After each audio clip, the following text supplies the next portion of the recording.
फिर आपने कहा था रिलायंस के बारे में अलग से इनसाइट्स जी, देंगे। रिलायंस क्या बड़े ब्रेकआउट के लिए तैयार हो रहा है। रिलायंस के कुछ बहुत इंटरेस्टिंग डेटा हमारे हाथ लगे, वो मैं आपको बताना चाहता हूँ। रिलायंस लगातार तीसरे दिन पॉजिटिव बंद हुआ है और 17 महीनों की ऊंचाइयों पर पहुंचा है। इंट्राडे में 1594 पर लगातार तीसरे दिन हायर हाई और हायर लो बनाया, मजबूती के संकेत है। लेकिन अब जिन लेवल पर रिलायंस आ गया वो मेक और ब्रेक वाले लेवल है। मैं आपको 2 साल पीछे ले जा रहा हूँ, 2.5 साल पीछे, ध्यान से सुनिएगा। 26 अक्टूबर 2023 को 1110 का लो था रिलायंस का, वहाँ से रिलायंस में बुल रन की शुरुआत हुई थी 26 दिसंबर अक्टूबर 2023, ठीक है। उसके बाद वहाँ से दौड़ते दौड़ते रिलायंस 8 जुलाई 2024 तक पहुँचा।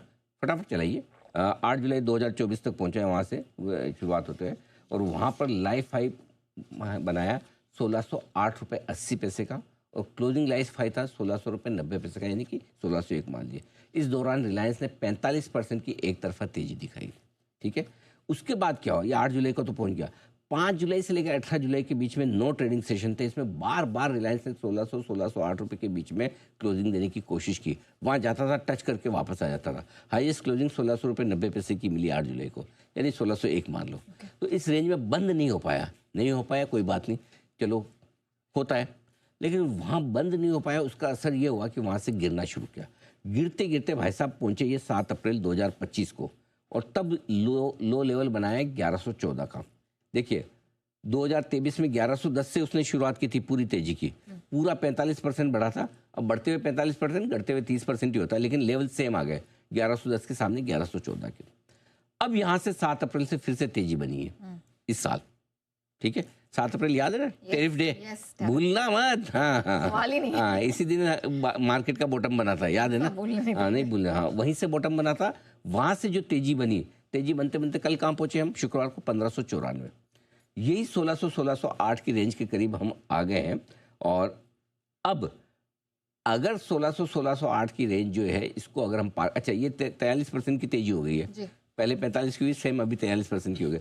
यही अगर आप 1608 के लेवल के ऊपर निकल कर आप टिक जाते हैं तो अब एक बड़ा ब्रेकआउट होगा, बहुत बड़ा ब्रेकआउट, बड़ा वाला होगा, क्योंकि अब वो पुराने लाइफ हाई पर आप वापस आ गए और वहीं पर आप अटक के गिरे थे। तो अब हम क्या चाहते हैं, हम ये चाहते हैं थोड़ा और जोर लगाओ, 15-20 रुपये रिलायंस और बढ़ जाए, 1608 1610 के ऊपर टिक कर बंद हो जाए, तो फिर रिलायंस नया ब्रेकआउट देगा और तब वो ब्रेकआउट कम से कम 10 से 20% की तेजी का बनेगा आपके लिए। इसलिए रिलायंस मेक और ब्रेक लेवल पे। बिल्कुल, और मैं एक बार दर्शकों को याद भी दिलाना चाहूंगी, 1540 का वो लेवल था जहां से रिलायंस इंडस्ट्रीज लगातार मार्केट एआई और मार्केट इनसाइट्स में अपनी जगह बनाए हुए।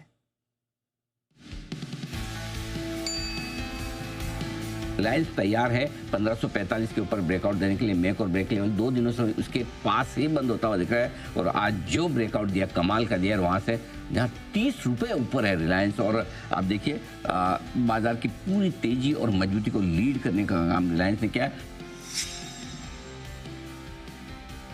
रिलायंस ओनली विमल 1545 पे हमने प्रीएम्प्ट किया था इस ब्रेकआउट का, 1581 के ऊपर क्लोजिंग हो जाए रिलायंस में तो ये मुझे लगता नहीं कि 1650 के पहले रुकेगा और उसके बाद और बड़े टारगेट्स आएंगे, तब देखी जाएंगे। ये इंडिकेशन दे रहा है कि 1580 पे जाके अटकता हूँ, 1530 के नीचे नहीं टूटता हूँ, तो 1580 के ऊपर एक क्लोजिंग दे अगर आज कल में, जब भी इसकी मर्जी हो, तो वहाँ से फिर एक ब्रेकआउट की संभावना रिलायंस के लिए बनेगी। तो रिलायंस ब्रेकआउट के लिए तैयार होता हुआ दिख रहा है।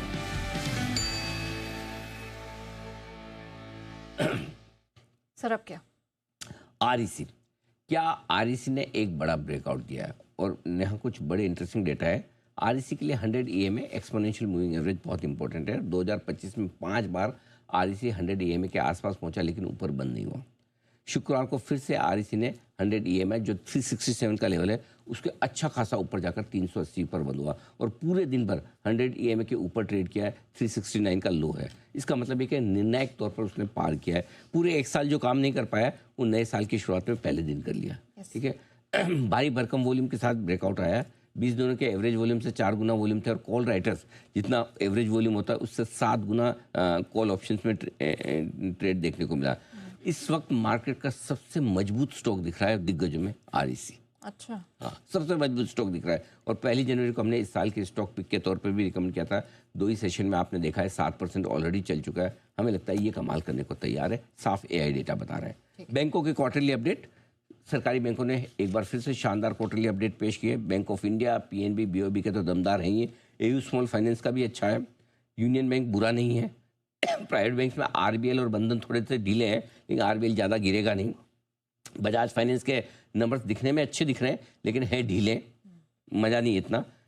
एक और स्टॉक इनसाइट, कोल इंडिया जो 7% चला हुआ था शुक्रवार को, इनकी एक सब्सिडरी भारत कोकिंग कोल का, उसका आईपीओ आने की तैयारी में, उसका अनाउंसमेंट आ गया। आज प्रेस कॉन्फ्रेंस भी है, ये भी इसके लिए पॉजिटिव है। और कुछ बेहतरीन स्टॉक ऑफ द डे है मेरे पास में, वो मैं आपके लिए 9 बजे के लिए रिजर्व रखा है मैंने। बिल्कुल, हमारी रिसर्च टीम मीनवाइल हमारे